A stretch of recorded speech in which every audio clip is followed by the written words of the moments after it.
haka yake jiya ba yau ba kaga yan maza wasu fa wannan haka yake aka rantsar da ministoci duka aka yi duk abin da aka shafan ake yi ko ai wannan shi ke nuna tarbiyya da kuma wannan ginuwa da su ainihin sojoji suke da ita gaskiya ne wasu komai za su yi zaka ga sana'a shi ne tsaye cikin hanzari kuma da tsari irin nasan kuma ni wato tsakani ga Allah babban abin da ke burge ni da gidan soja Mustapha ba komai bane wa illa da'a akwai biyayya dole ne yawa to ni kuma duk inda abin yake ne na biyayya ne tsakani ga Allah burge ni ki kaga da ma zama din nan Musa sa kai kwada da sauran wannan yana shi ke rawo mu da wasu matsalolin da yawa ma ko wannan yake yasa to ɗaya daga cikin abin da har yanzu gidan soja yana takama da shi kenan kuma har yanzu ana nuna tsaya da biyayya musamman wannan shine kuma da fatan masu kallon mu sun ji daɗin wannan tsohuwa ajiya haka yake yasa to Musa ba akwai sauran sakonin masu kallon mu ka ta kuma muke sare masu kallon mu ga sakon nan ne salam to da fatan za a gyara kyawar gaskiya ne yace salam gidan talabijin kun cancanci ayaba muku da fatan za a tashi lafiya sako daga sanin dada da ke kofar marusa low cost masha Allah sanin dada sakon shi ya so sani mun gode wato duk sakon nan fata alheri ne ka gani masu kallon mu masu kallon ta mu mata da ya kuma sosai yawa wanda ke tabbatar da cewa ana kallon shirin Mustafa shirin ya karbi kuma ga mutane suna jin daɗin abin da ake kawo wani bakin gwargwado sai a ƙara jajirce a cigaba da zakunan musu insha Allah ya Allah da akwai sababbin shirye-shirye insha Allah yace salam sunana Haruna Baba ce ina muku fatan alheri Allah ya ƙara basira shi ma to amin mun ga magana ne da a ce ko mun ce amin mun gode wannan yace da fatan za ku ci gaba da kawo mu ire-iren waɗannan rahotanni sako daga Isma'ila Adamu Sisi to Isma'ila Adamu Sisi kuma insha Allah kokarin wannan shi na tsoho ajiya shine ta kawo abubuwan da mutane za su ji daɗi su nishaɗantu kuma su faɗakarci da shi kullum ƙudurin tsohuwar ajiya ke wannan shi ne ƙudurin tsohuwar ajiya dama gaskiya ne wannan Mustapha to sai ka ce mu saurami sai mu sai bangare da biyu kuma ka san komai ne shakatawa da amma ka san wani abu wannan karen shakatawa da zamu yi ita mata sojoji ce za mu shakata Aliyu Disko Baby marigayi Allah ya gaishe gafarta mashi amin ya yi mu marigayi Janar Hassan Usman Katsina waka wanda ka taba zai inda ake kidin fare shi da kalangu sai dai yau za a gani da masu ka taba ganin da ake waka da sarawa ana miƙa ana sarawa ana fareti da gawa yau zan fara da wanda ya ce tsohon ajiya jama'a masu kallon mu ga wasu tsohon ajiye mu sha kallo lafiya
Ƙasa labta nan da ke zana zo da dawowa kanun labta nan da ke zana zo da dawowa tukun labta nan da ke zana zo da dawowa sassajen da ke kasa gana zo da dawowa sassajen da ke kasa gana zo da dawowa rsm da ke kasa gana zo da dawowa kan sa manja wanda ke zana zo da dawowa kofar da ke kasa gana zo da dawowa kofar wanda ke anan zana zo da dawowa duk wani kwansabul da ke zana zo da dawowa tilas ya san ciro makowa zana zo da dawowa ko da shugaban kasa ne zana zo da dawowa ko da shugaban kasa ta zana zo da dawowa da ya san ran ciro madan mu zana zo da dawowa right zana zo da dawowa soja dan uwa zana zo da dawowa soja dan ciro madan mu zana zo da dawowa dangiwa umar agaisha zana zo da dawowa abdul mummuni agaisha zana zo da dawowa abdul mummuni agaisha zana zo da dawowa na Allah shi kyauta garsha zana zo da dawowa left right zana zo da dawowa zana zo da dawowa zana duniya gani zana zo da dawowa sace kidan da ba su so zana zo da dawowa disco baby ali arba zana zo da dawowa ko brigadiyan mawaka zana zo da dawowa ko brigadiyan mawaka zana zo da dawowa bayan soja sai mawaka zana zo da dawowa sun soja mugan mawaka zana zo da dawowa left right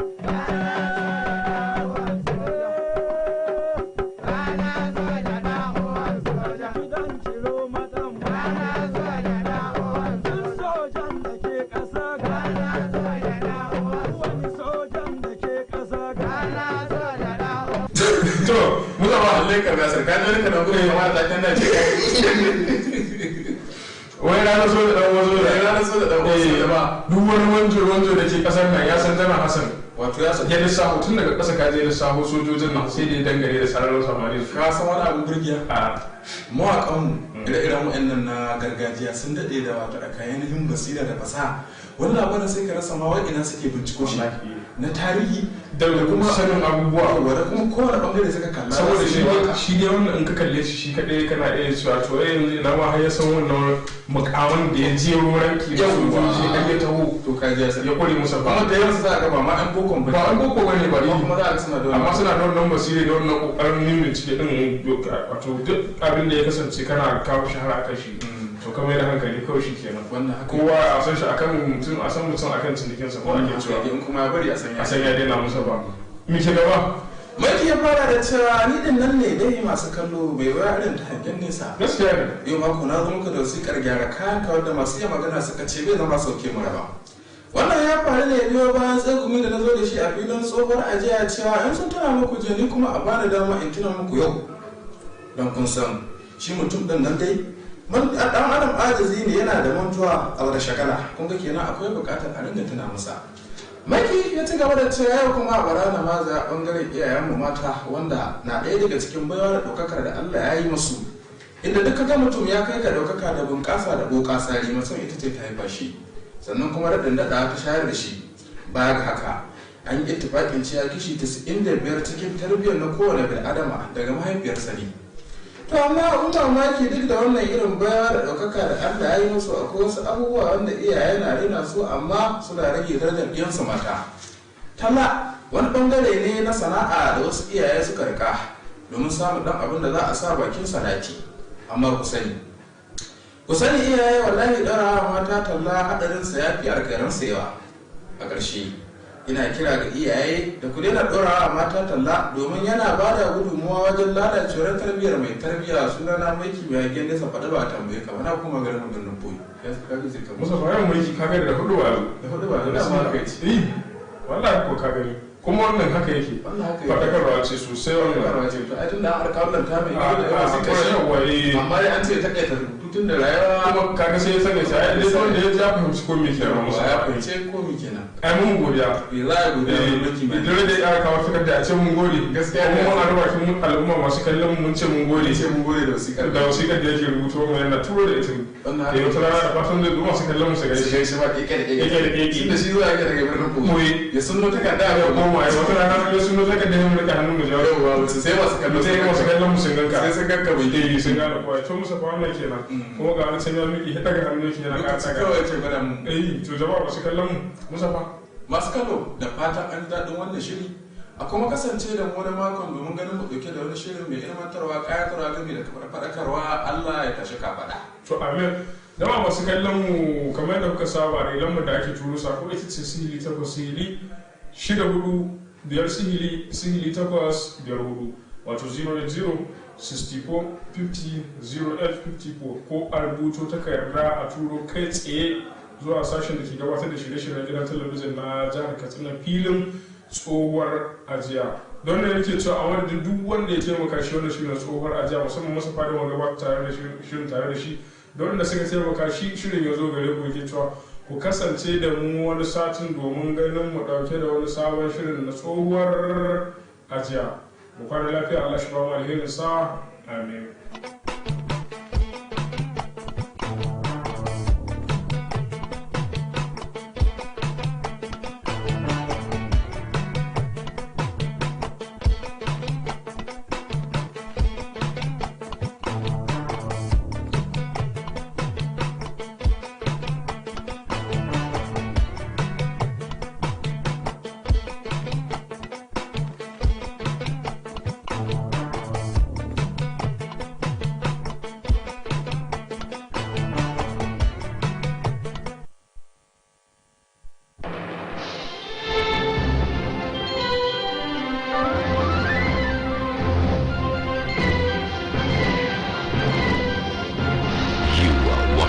KTTV, Katsina State Television.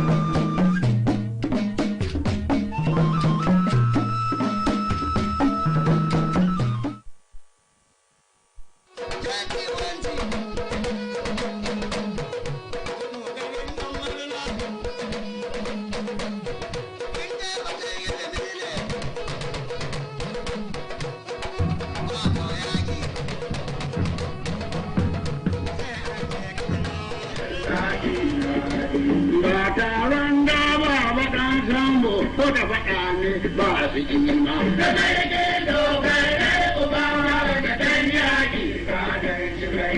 Gida da nasa da wurin fara wanda dai ya tara mai bayan fara. Ai gida da nasa da wurin fara wanda dai ya tara mai bayan fara. Ba da wani Muhammadan so dan ya ni ka bare ni sai mu na sarkin ba da baban zaki na cikin zaki kai mai tafiya ina ta dosa ya ce ba ne birnin daura ka ka birnin daura ka kofar fada Allah za ka na ishe bauchi ya kai ka ka shamani da bala ya so kai ka ka kai da kunan yiwa kwara ya mara ne ka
Katsina State Television.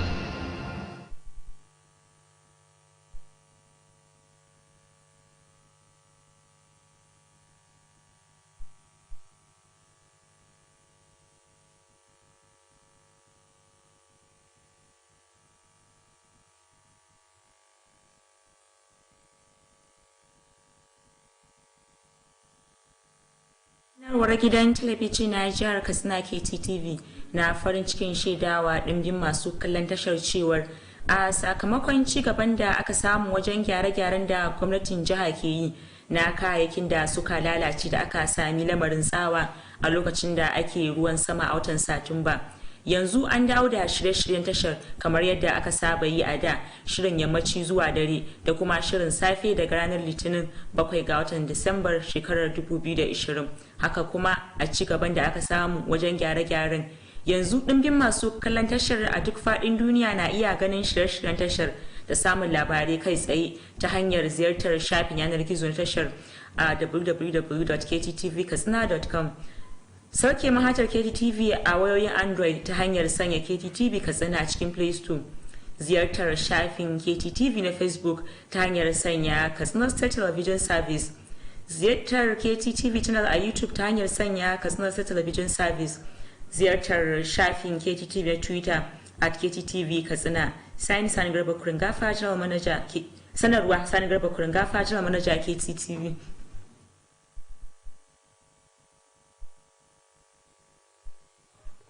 The management of Katsina State Television KTTV is happy to announce that following the ongoing repairs at the station as a result of thunder strike experienced in September, normal evening and morning transmissions have been resumed from Monday, 7th December 2020. Similarly, as part of the achievement being recorded on the repairs, viewers all over the globe can read and watch KTTV programs as well as live news by simply doing the following. Visiting KTTV website at www.kttvkatsina.com. Download KTTV Android application on Play Store by logging KTTV Katsina. Visiting KTTV Facebook page, Katsina State Television Service. Subscribing to KTTV YouTube channel, Katsina State Television Service. Twitter @KTTV Katsina. Sani Garba Kuringafa, General Manager KTTV.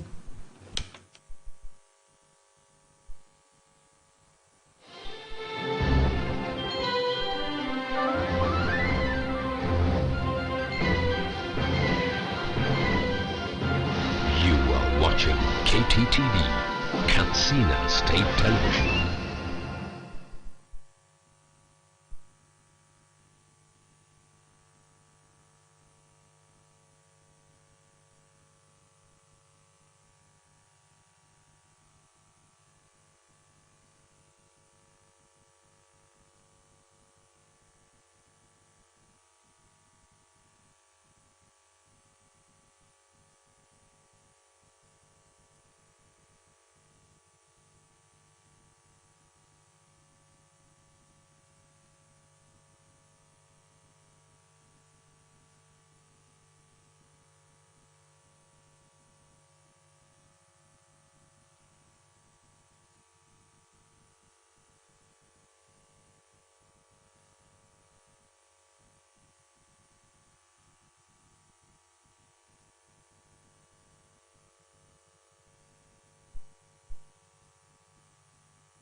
On news tonight, Ministry of Resource Development defends over 1.8 billion naira 2021 budget estimate. Katsina State Government distribute building materials to community-based associations. Islamic cleric calls on Muslims to love one another. Traditional ruler appeals to commercial banks to reduce rate of interest to farmers.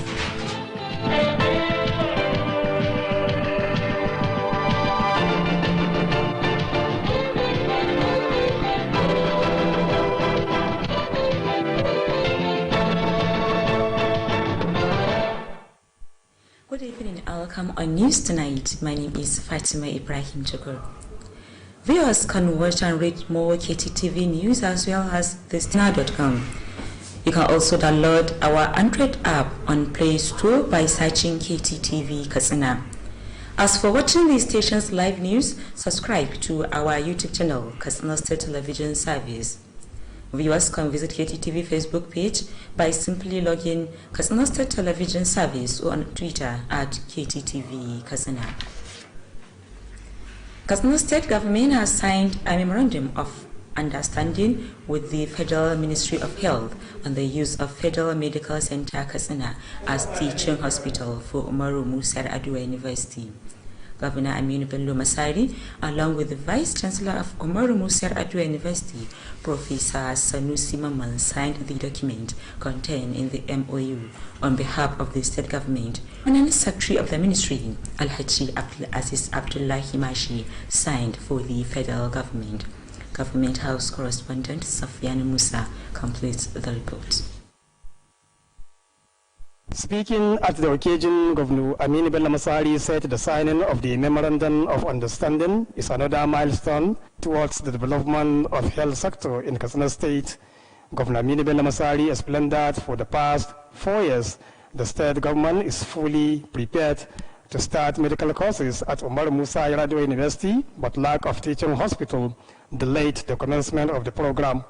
Alhaji Aminu Bello Masari pointed out that eventually the state government observed that the Federal Medical Center Katsina is the only option in view of its facilities and manpower to provide clinical services to medical students of Umaru Musa Yar'Adua University Katsina.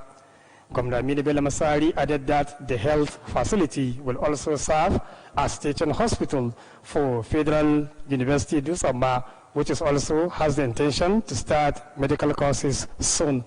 He expressed appreciation to the federal government for after several attempts made by the state government during the regime of the immediate past Minister of Health. Responding, the Minister of Health, Dr. Osagi E. Ihaneri, acknowledged the commitment of Governor Aminu Bello Masari for bringing the idea, which is a great step taken to enhance human capital development in the health sector. Dr. Osagi said the Federal Medical Center Katsina was established in 1996 in compliance with the federal government's policy of establishing such health care facility in the states that do not have federal teaching hospitals. The health minister commended the effort of the medical director of the Federal Medical Center Katsina, Dr. Suleiman Bello Muhammad, for providing additional structures and equipment in the health care facility to enhance effective service delivery. In a remark, the Director of Legal Services of the Ministry, Muhammad Lawal Diri, explained that the Federal Medical Center Katsina will be used by the Katsina State Government as teaching hospital for the period of 15 years, as contained in the Memorandum of Understanding. From Abuja, Safian Musa Tidinya reporting. Ministry of Resource Development has defended its 2021 capital estimate before the House Joint Committee on Appropriation and Resource Development. Similarly, the Department of Skills Acquisition and Vocational Training also appeared before the committee for the budget defense exercise. The Commissioner of Resource Development, while defending the capital estimate for the year 2021, said the ministry has proposed over 1.8 billion naira. Alhaji Abdullahi Imam solicited for the House intervention for enabling law that will empower the ministry to have control over the revenue being generated from mining and mineral extraction in the state. He said the measure will assist the ministry to meet its 2021 revenue target. Department of Skills Acquisition and Vocational Training on its part defended a capital proposal of over 440 million naira for the next fiscal year. The House Committee Chairman on Resource Development, Alhaji Nasir Yahya Daura, who represented the ministry and the department, solicited for the support of the House toward improving mining activities in the state. The Vice Chairman of Appropriation Committee, Alhaji Ibrahim Umar Duko, said the exercise is an annual constitutional assignment aimed at ensuring the overall development of the state through proper budgetary implementation. Katsina State Ministry of Women Affairs has defended over 450 million naira as its capital expenditure for next year. Defending the proposal of the ongoing budget defense exercise by the Appropriation Committee of the State House of Assembly, the Commissioner Hajia Rabia Muhammad Daura said over 250 million naira has been set aside for the gender mainstream mobilization and empowerment. Legislative correspondent Suleiman Gambo Kofarbai has the details of the report. The Commissioner informed the committee that other lined-up activities proposed by the Ministry include women empowerment and groundnut processing, resettlement of the graduates of Dr. He's Women Rehabilitation Center, as well as construction of structures at shopping mall for women activities at Family Support Complex. Meanwhile, the Special Advisor on the capital estimate of 180 million naira set by the Department for 2021 fiscal year, Hajia Amina Lawal revealed that 40 million naira will be utilized for renovation and equipping of Bore, Funtua and Katsina skill acquisition centers. Hajia Amina Lawal also said 50 million naira has been proposed for the female teacher trainee special scholarship scheme. A special advisor says 35 million naira is to be used for orphans, vulnerable children, education, and nutrition support to 10 people each from 34 local governments. Earlier, the Vice Chairman of Appropriation Committee, Alhaji Ibrahim Umar Duko, asked the Ministry and the Department to enhance their revenue drives to enable government to achieve a realistic budget. The Chairman of Women Affairs Committee of the House, Alhaji Jabir Subiyo, described the two organizations as basic prerequisite for the development of any society. From Katsina State House of Assembly, Suleiman Gambako Farbai reporting. The Permanent Secretary, Ministry of Agriculture, Alhaji Isiaku Ahmad Karufi, has inspected some projects being executed under IFAD program in Danja and Kaita local government areas. Details of the report are to be presented from our studio. At Danja, the Permanent Secretary directed for the invitation of the market stall contractor over the non-completion of the project. He said the non-completion of the project has denied the beneficiaries to enjoy the project. Alhaji Ahmad Isiaku Kawapi was also at Kahutu, where he had children. He equally inspected the Kahutu Financial Service Association and proceeded to Ngwar Umma, where he inspected a borehole drilled for the community by IPAT. The Permanent Secretary charged the nursing mothers not to send the food items given to them, which he said is aimed at assisting their children to improve their nutrition. The team also had a step over at Salmadam in Kapo local government area to inspect a dryer project which will ease the loss being experienced by dry season farmers.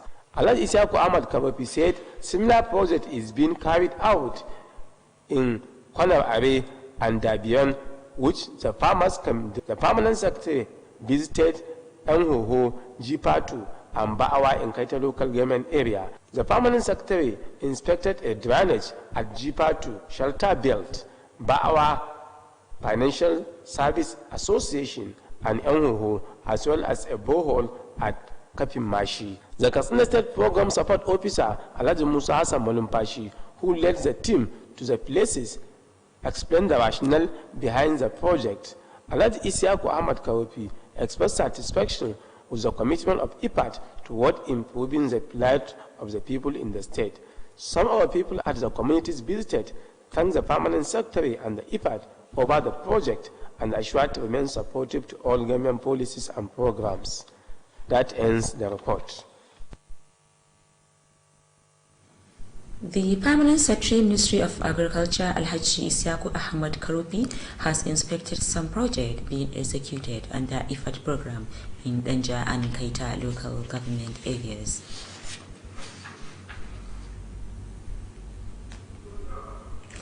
Katsina State Government has distributed bags of cement and roofing sheets to 19 local government areas of the state.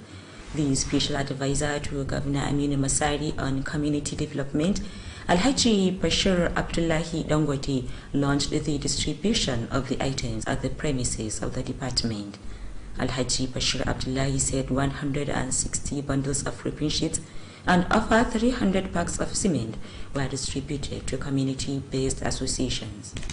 The Special Advisor explained that the materials are meant to boost the benefiting communities to embark on self-help project for their benefit. Alhaji Bashir Abdullahi Dangote called on the benefiting communities to make good utilization of the materials and to continue supporting government policies and programs. The Speaker, Katsina State House of Assembly, represented by the House Leader Alhaji Abubakar Suleiman Abukur, commended the state government for the provision of the materials and assured the House support to the activities of the department. Other speakers at the occasion include member representing GPA local government at the State House of Assembly, Alhaji Mustafa Yusuf, Alhaji Daladi Umar, and Alhaji Ashiru GPA. People in the state have been called upon to remain appreciative of the various efforts being made by the Masari-led administration towards the control of erosion, flood, and other ecological challenges. The Commissioner of Environment, Alhaji Hamza Suleiman Faskari, made the call while handing oversight for the Phase 4 of Flood and Erosion Control Project in Funtua, Sabwa, Rendumi, and Malumfashi local government areas. Correspondent Abdul Aziz Salisu found this report to be presented from our studio. The Environment Commissioner Alhaji Hamza Suleiman Paskari, represented by the Director Ecological of the Ministry, Engineer Abubakar Gege, noted that the Phase 4 Flood and Erosion Control projects were awarded as part of the Masari-led administration's effort to address the menace of flood and erosion in the state. In Funtua local government area, the representative of the commissioner alongside other directors of the ministry and the state project coordinator of NUMAF, Engineer Aishir Muhammad, handed over the site of the project at Goya. The project was awarded at the cost of over 52 million naira. The APC chairman of the area, Alhaji Kabir Ibrahim, thanked the government for its concern to the plight of people in the area.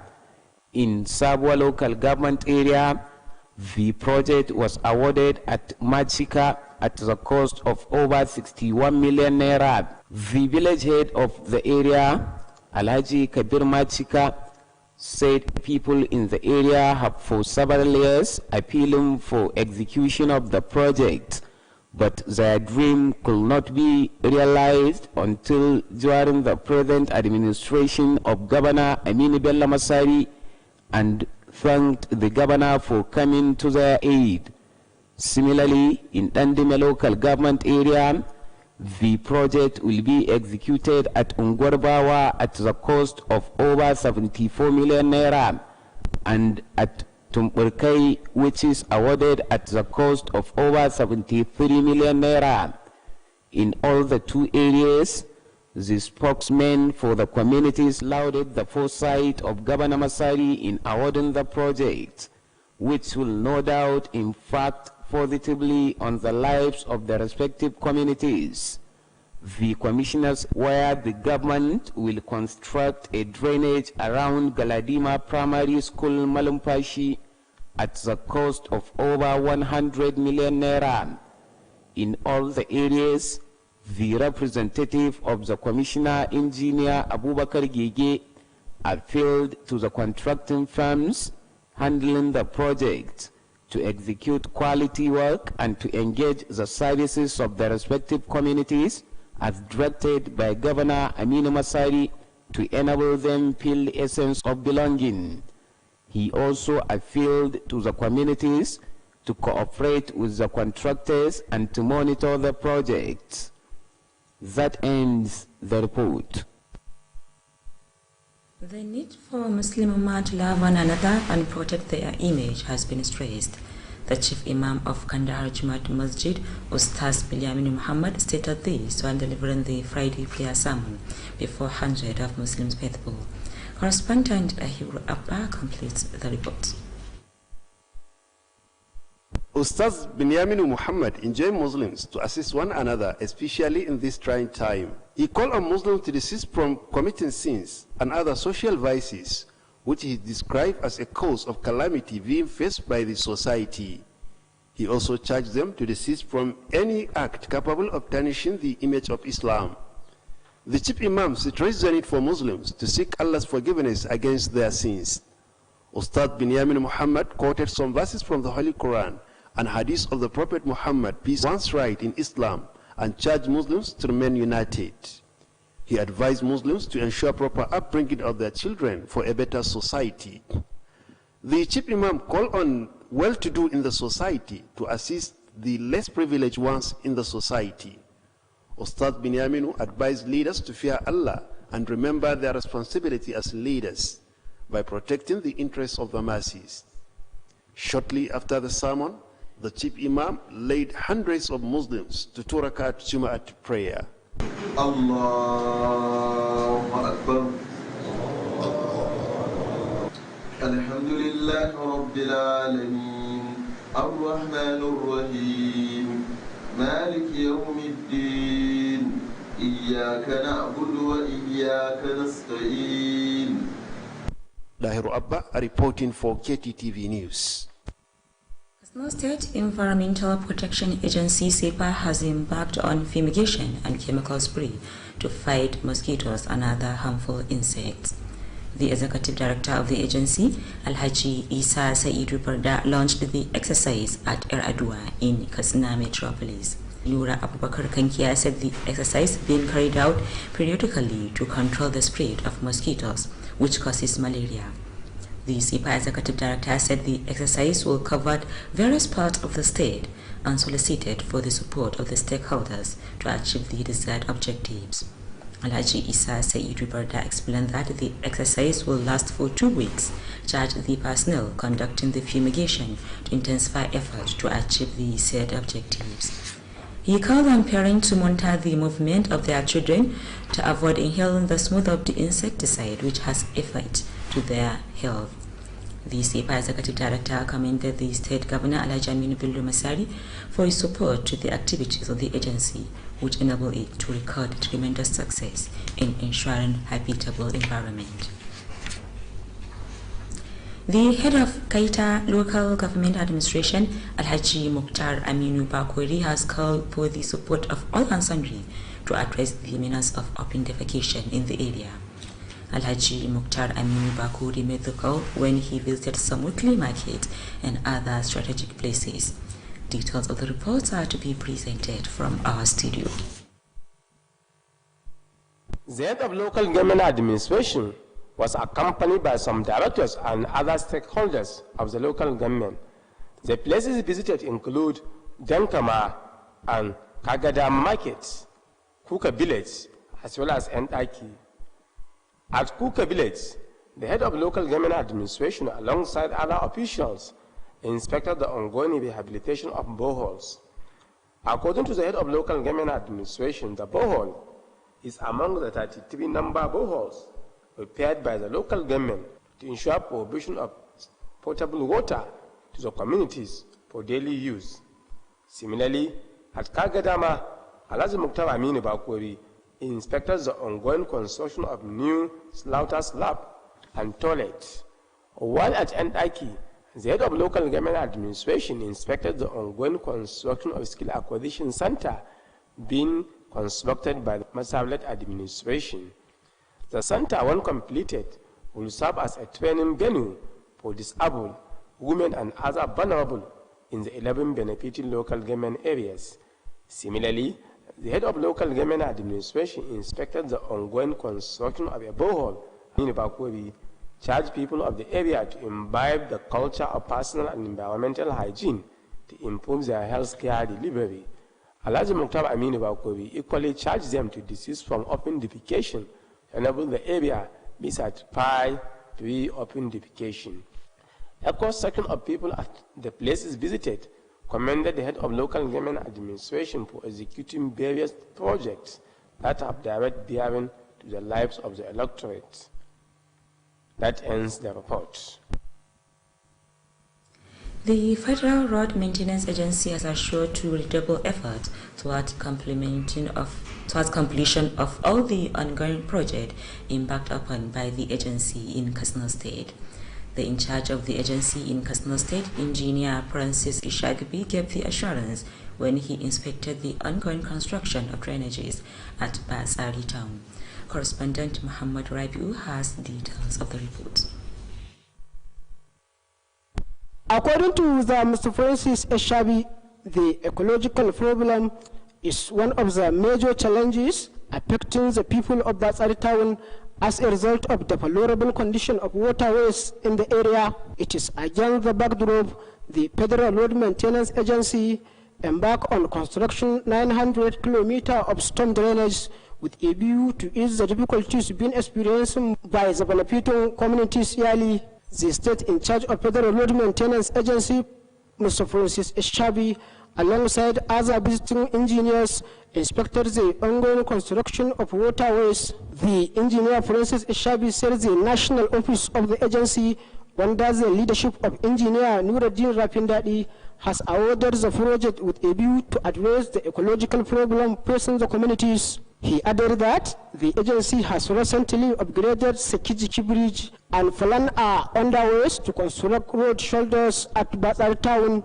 On behalf of the people of the area, Malam Shehu Musa Murnai thanked the agency over the project, saying it will assist greatly reducing the difficulties being experiencing. In another development, the Federal Road Maintenance Agency has embarked on upgrading bridge of Ermama village along the Mulumpashi local government. The project is being carried out by the agency following the complaint from the community on the dilapidated condition of the bridge. The community leader Malam Hassan Aliu Emmama commended the agency for the project, saying it will greatly assist in addressing hardship they have been encountered as a result of dilapidated nature of the bridge. Muhammad Rabiu, reporting for KTTV News. The acting head of Charanchi Local Government Administration, Hajia Abule Sadakankia, has launched a borehole constructed by UNICEF at Karataka village of the area. The new borehole is part of the preconditions for the implementation of sanitation and hygiene program of the UNICEF. The acting head of local government administration said the project is one of the 4 number boreholes sunk by UNICEF and installed by the local government. Hajia Apuli Sada charged the benefiting communities to make good utilization of the borehole and to ensure its proper maintenance. She assured to complete the remaining 3 boreholes at Fakamboshi, Kwarawai B and Baga as soon as possible. The Director of Water and Sanitation of the area, Alhaji Salisu Hamisu Batsari, said the borehole was meant to assist the community in sourcing water for domestic uses. He commended the acting head of local government for the commitment to complete the borehole. The youth leader of Kartaka, Malam Haruna Muazu, expressed gratitude to the local government and UNICEF for the water project. Katsina State Government, in collaboration with Pleasant Library and Pleasant College of Advanced Studies, has established an e-library. The president of Pleasant Library and Book Club, Dr. Mutaka Rabi Dharma, confirmed this while demonstrating the proper use of the library to newsmen. According to Dr. Mutaka Rabi Dharma, the establishment of the e-library was to contribute to the development of education and research in the state. The president, who said the library, which is the first of its kind in northern Nigeria, was named Aminu Bello Masari PLBC. Users who are willing to use the e-library can download the application at using their Android phones. A total of over 500,000 books and other research materials were so far loaded in the library, with a target of 1 million books and other documents. Dr. Muttaka Rabi Dharma appealed to people, particularly researchers, to donate research materials to the e-library for the overall development of education in the state.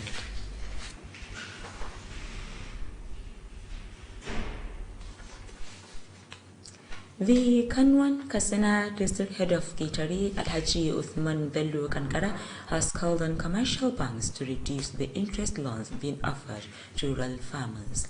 Alhaji Uthman Bello Kankara made the call when the Chartered Institute of Nigerian Banks Katsina State chapter paid him a visit to fill his state with him on his 20th year anniversary on the throne. Malum Fashi zonal correspondent Hussein and Hairi filed on this report to be presented from our studio. Haji Usman Bello Kankara said commercial banks are in the forefront in providing inputs to boost agriculture to ensure food security in the country. The district head added that farmers stand to reap more benefits when banks reduce the interest rate on loans being given to them. The district head pledged to continue to enlighten his subjects on the importance of forming associations for them to assess loans to boost their socio-economic well-being, while thanking the delegation for felicitation with him on his 20th anniversary. Alhaji Usman Bello Kankara expressed determination to partner with any organization with the objectives of boosting agriculture. The Kanwan Katsina said his doors are always open for any advice that will assist the Chartered Institute of Nigeria in carrying out their activities. He prayed for peace and stability to reign in the area, Katsina State and country at large. Earlier, the chairperson of the Institute, Ms. Anne Tumeke, presented a congratulatory letter to the Kanwan Katsina on behalf of the Institute. She prayed for Allah to continue guidance and protect the Kanwan Katsina, for him to continue with the good leadership to his subjects. That completes the report. With that, we conclude news tonight. Thank you for watching.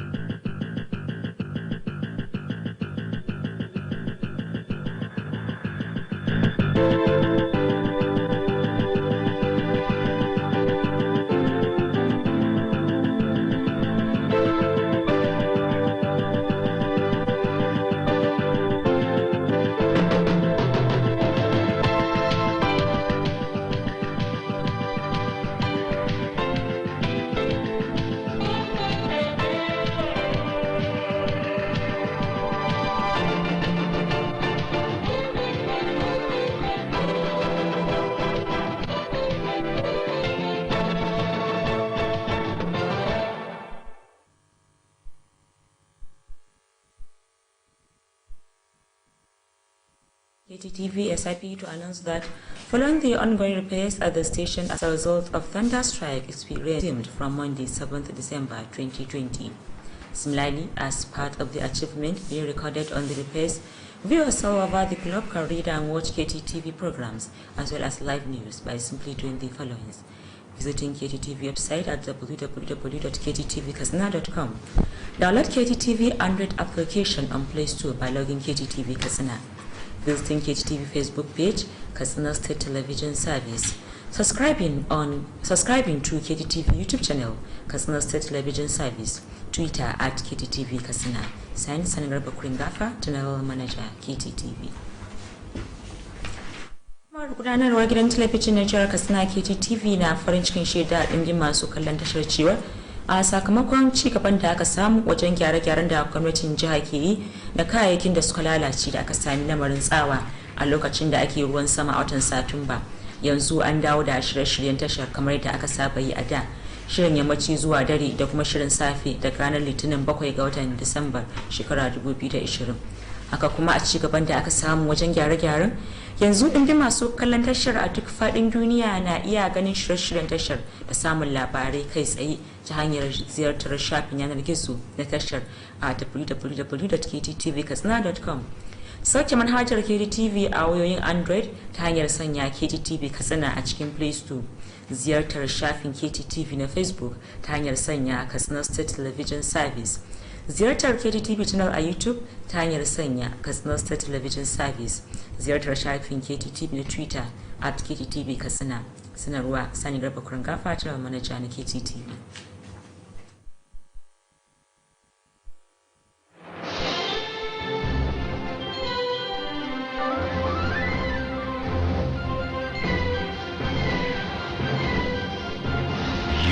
watching KTTV, Katsina State Television.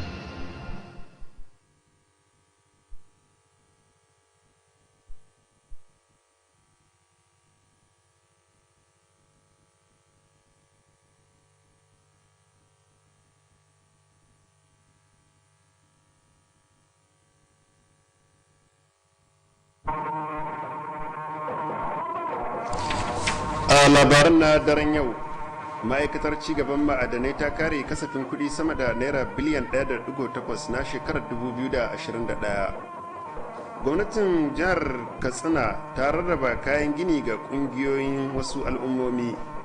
Wani malamin addinin Islama ya yi kira ga musulmi da su so juna. Wani basarake ya yi roƙo ga bankunan kasuwanci da su rage kudaden ruwa ga manoma.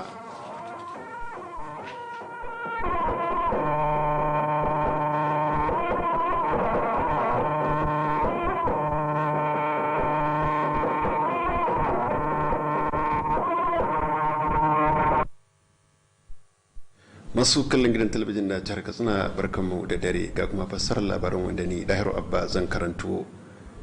Al'umma za su rika kallo gami da karanta labaran KTTV da shirye-shiryenta ta hanyar ziyartar adireshin yanar gizo wato www.kttvkatsina.com.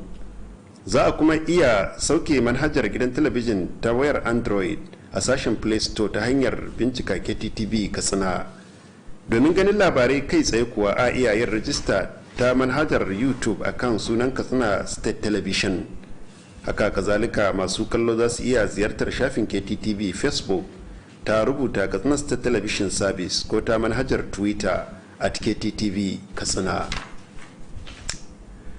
Gwamnatin jihar Katsina ta yi yarjejeniya da ma'aikatar lafiya ta ƙasa akan amfani da asibitin ƙwararru a matsayin asibitin koyarwa na Jami'ar Umaru Musa 'yar Aduwa. Gwamna Aminu Bello Masari, wanda ya samu rakiyar shugaban jami'ar Farfesa Sanusi Mamman, ya sanya hannu akan takardun da suka kunshi yarjejeniyar a madadin gwamnatin jiha, yayin da ministan lafiya Dr. Osagi Ehanire da kuma babban sakataren ma'aikatar lafiya Alhaji Abdulaziz Abdullahi Mashi, wanda ya sanya hannu a madadin gwamnatin tarayya. Wakilinmu a gidan gwamnati Sufiyanu Musa na dauke da cikakken rahoton.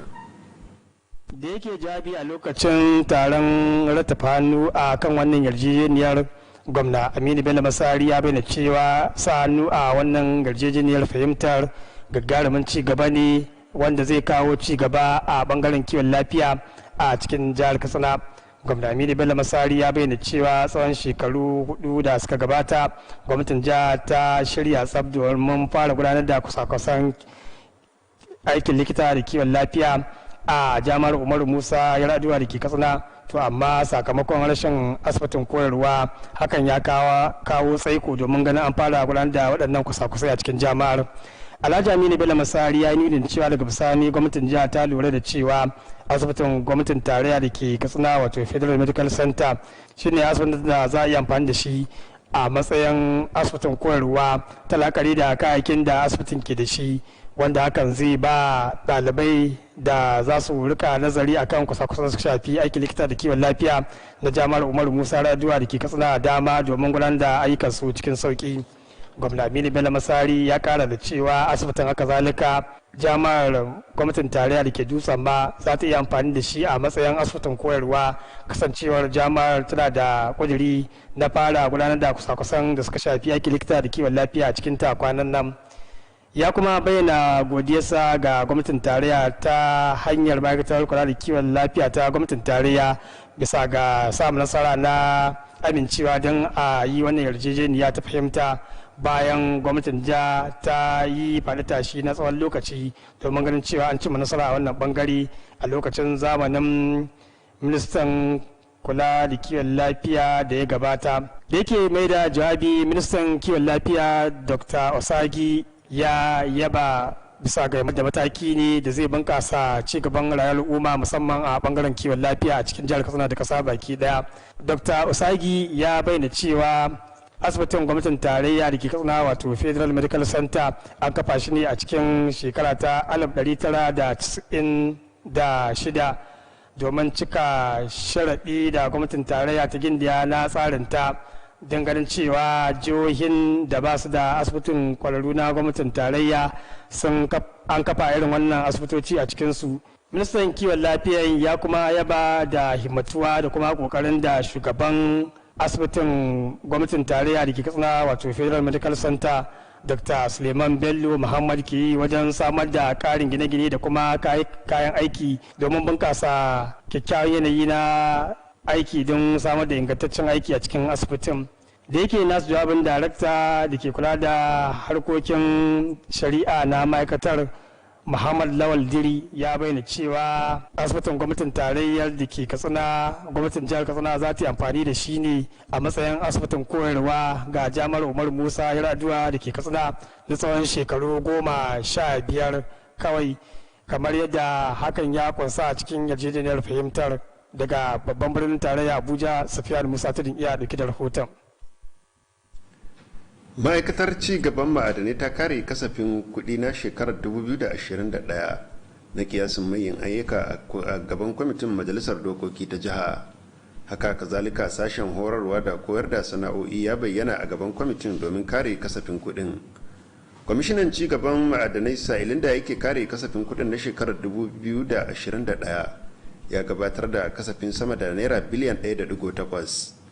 Alhaji Abdullahi Imam ya nemi goyon bayan majalisar domin samar da dokar da za ta tallafa ma ma'aikatar na sarrafa kudaden shigar da take samu daga harkar ma'adanai a jihar nan.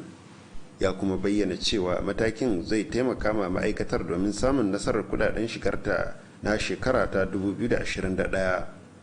Sashen koyar da sana'o'i da horarwa a nashi bangare ya kare kasafin sama da naira miliyan 440 na shekara mai zuwa. Shugaban kwamitin majalisa akan cigaban ma'adanai Alhaji Nasir Yahaya Daura, wanda ya gabatar da ma'aikatar da sashen koyar da sana'o'in, ya nemi goyon bayan majalisar wajen inganta harkokin haƙar ma'adanai a jihar nan. Mataimakin shugaban kwamitin kasafin kudin Alhaji Ibrahim Umar Dukko ya ce shirin kare kasafin kudin aiki ne wanda tsarin mulki ya tabbatar a kowace shekara da ke da manufar tabbatar da ci gaban jiha ta hanyar aiwatar da kasafin kudin. Ma'aikatar harkokin mata ta kare kasafin kudin sama da naira miliyan 450 a matsayin kudaden manyan ayyuka na shekarar 2021 da take kare kasafin kudin a gaban kwamitin majalisa. Hajiya Rabia Muhammad ta ce an ware sama da naira miliyan 250 akan abin da ya shafi 'ya'ya mata da koyar da sana'o'i. Wakilinmu a majalisar dokoki Suleiman Gamba Kofar bai na dauke da cikakken rahoton. Kwamishinar ta shaidawa kwamitin cewa sauran aikace-aikacen da ma'aikatar za ta aiwatar sun hada da karfafa tattalin arzikin mata akan sarrafa gyada da kuma samar da kayayyakin sana'o'i ga waɗanda aka yaye daga cibiyar horar da mata sana'o'i ta da take gami da gina wasu gine-gine a farfajiyar shagunan da ke karkashin ma'aikatar. A halin da ake ciki kuma mai bai gwamnati shawara ta musamman akan ilimin 'ya'ya mata da ci gabansu ta yi jawabi ga kwamitin dangane da kiyasin naira miliyan 180 da sashen ya ware domin shekarar kudi ta 2021. Hajiya Amina Lawal ta shaidawa kwamitin cewa za a amfani da naira miliyan 40 wajen gyara gami da samar da kayayyakin aiki ga cibiyoyin koyar da mata sana'a na ɓaure da funtuwa da kuma Katsina. Hajiya Amina Lawal ta kuma bayyana cewa za a yi amfani da naira miliyan 50 wajen taimakawa mata masu karatun koyarwa domin inganta shigar 'ya'ya makarantu. Mai bai gwamnati shawarar ta musamman ta ce za a yi amfani da naira miliyan 35 a wajen taimakawa marayu da masu karamin karfi domin samun ilimi da kuma abinci mai gina jiki daga dukkan kananan hukumi 34 da ke jihar nan, inda za a zaɓo ɗalibai guda 10 a kowane sashe. Tun da farko mataimakin shugaban kwamitin kasafin kuɗi na majalisa Alhaji Ibrahim Umar Dukko ya buƙaci ma'aikatar da kuma sashen da su inganta samar da kuɗaɗen shiga domin baiwa gwamnati damar cimma kiyasin kasafin kuɗin. Shugaban kwamitin kula da harkokin mata na majalisar dokoki Alhaji Jabir Yusuf yau ya bayyana waɗannan hukumomi guda biyu a matsayin wasu ƙashin baya na ci gaban kowace al'umma. Daga majalisar dokoki ta jihar Katsina, Suleiman Gamba Kofar bai dauke da rahoton. Babban sakataren ma'aikatar gona Alhaji Isyaku Ahmad Karofi ya duba wasu ayyuka da aka gudanar karkashin shirin IFAD a kananan hukumomin Danja da Kaita. Ga ci gaban rahoton daga ɗakinmu na shirya labarai. A ƙaramar hukumar Danja, babban sakataren ya ba da umarnin gayyata ɗan kudin da ke gudanar da wannan aiki na bangunan kasuwanni da tabbatar da ya bayyana cewa mishin kammala wannan aikin ya hana waɗanda za su amfana da wannan aiki na bangunan kasuwa su samu gajiyar wannan aiki da ake gudanarwa. Alhaji Ahmad Isyaku Karofi ya kuma ziyarci ƙauyen Kahutu a inda ya raba kayayyakin abinci na ƙananan yara wanda suke fama da ciwon tamuwa inda ya bayar iyayensu. Alhaji Ahmad Isyaku Karofi ya kuma diba kungiyoyi da suke gudanar da harkoki wanda suke cikin wannan shiri a unguwar Umma, a kuma inda ya ci gaba da duba wani aikin da wannan hukuma ta IFAD na gina wani famfon tuka-tuka. Babban sakataren wanda ya gargaɗi wanda aka ba wannan abinci na maganin tamuwa da kada sai da wannan abinci ya bayyana cewa an ba su ne domin su ba 'ya'yansu domin magana da suke fuskanta ta ciwon tamuwa. Wannan tauga kuma ta kai ziyara a madatsar ruwa ta Salma da ke a karamar hukumar Kafur, inda aka duba wani shiri na musamman da ke da wani busar da kayayyakin amfanin gona musamman ga manoma rani. Alhaji Isyaku Ahmad Karofi ya bayyana cewa ana gudanar da irin wannan aiki ne a Kwana Are da kuma Dabiyon da ke a karamar hukumar da ba, inda ya bayyana cewa zai tallafa wa manoma matuƙa gaya wajen busar da amfanin gonarsu. A bangare ɗaya kuma babban sakataren ya ziyarci ƙauyukan yan hoho da jifatu da ba'awa da ke a ƙaramar hukumar Kaita. Babban wata tsanyar ruwa a garin jifatu da kuma ba'awa game da inda ya duba ƙungiyoyi da ke a nan Katsina. Alhaji Musa Hassan wanda ya jagoranci wannan tawaga a dukkanin inda aka ziyarta ya bayyana dalilai da yasa aka gudanar da wannan aiki. Wannan ayyuka da ta inda ya bayyana cewa za su ba da gagarumar gudunmawa wajen inganta rayuwar al'ummomin wannan yankuna. Wasu daga cikin mutane da suke a wannan yankuna suka amfana da wannan ayyuka suka gode wa babban sakataren da kuma hukumar ta IFAD bisa ga wannan ayyuka. Karshen rahoton kenan. Gwamnatin jihar Katsina ta rarraba buhunan siminti da kwanon rufi ga kananan hukumomi 19 da ke jihar nan. Mai bayar da shawara na musamman akan ci gaban karkara Alhaji Bishir Abdullahi Dangote ne ya kaddamar da rarraba kayayyakin a farfajiyar sashen ci gaban karkara. Alhaji Bashir Abdullahi Dangote ya ce an rarraba buhunan siminti 160 da kuma kwanon rufi sama da 300 ga al'ummomin ta hanyar kungiyoyi. Mai bayar da shawarar na musamman ya bayyana cewa kayayyakin na da manufar tallafa ma al'ummomin da suka amfana domin su fara aikin domin amfanin kansu.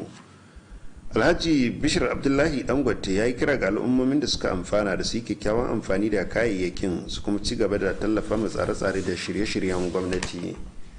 Shugaban majalisar dokoki ta jihar Katsina wanda ya samu wakilcin shugaban masu rinjaye Alhaji Abubakar Suleiman Abukur ya yi ba ma gwamnatin jiha akan samar da kayayyakin, sannan ya bayar da tabbacin goyon bayan majalisar ga aikace-aikacen sashen. Wakiltar karamar hukumar Jibiya Alhaji Mustapha Yusuf, Alhaji Ɗanladi Umar da Alhaji Ashiru Jibiya.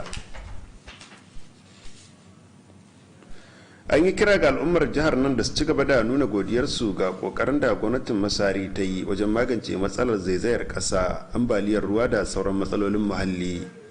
Kwamishinan muhalli Alhaji Hamza Suleiman Faskari ne ya yi wannan kiran sa'ilin da yake mika wurin da ake aikin magance matsalar ambaliyar ruwa da zaizayar ƙasa kashi na 4 a ƙananan hukumomin Funtuwa, Sabuwa, Ɗandume da Malumfashi. Wakilinmu Abdulaziz Salisu ya haɗa mana wannan rahoto da zai zo muku daga ɗakinmu na shirya labarai.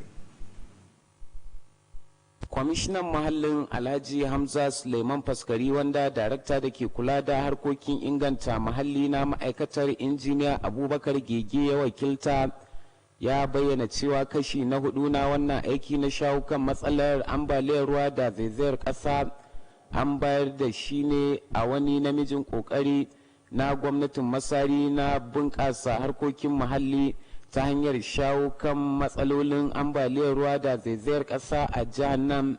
A ƙaramar hukumar Funtuwa, wakilin kwamishinan tare da sauran daraktocin ma'aikatar gami da babban jami'in shirin newmaf na jihar Katsina injiniya Ashir Muhammad sun gabatar da wurin gudanar da wannan aiki a ƙauyen Goya.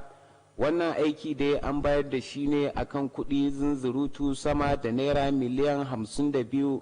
Shugaban jam'iyyar APC na yankin Alhaji Kabir Ibrahim ya gode wa gwamnati akan kulawa ta musamman da ta bayar ga bunƙasa rayuwar al'ummar yankin. A ƙaramar hukumar Sabuwa, wannan aiki na shawo kan matsalar ambaliyar ruwa da zaizayar ƙasa an bayar da shi ne a garin macika akan kuɗi sama da naira miliyan 61. Dagacin macika Alhaji Kabir Macika ya bayyana cewa al'ummar yankin a shekaru da dama da suka gabata suke roƙo domin gudanar masu da wannan aiki, amma mafarkin su bai tabbata ba sai a lokacin gwamnatin Masari.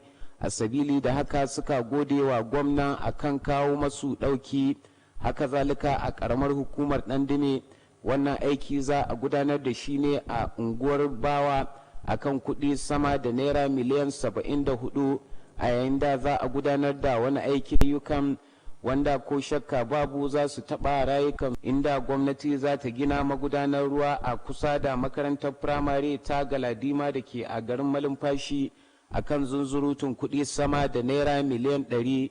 A dukkanin yankunan da aka ziyarta, wakilin kwamishinan injiniya Abubakar Gege ya yi roƙo ga fitar da sun sanya al'ummar yankuna a cikin gudanar da wannan aiki, kamar yadda gwamna Aminu Bello Masari ya bayar da umarni domin su san cewa an kula da su. Ya kuma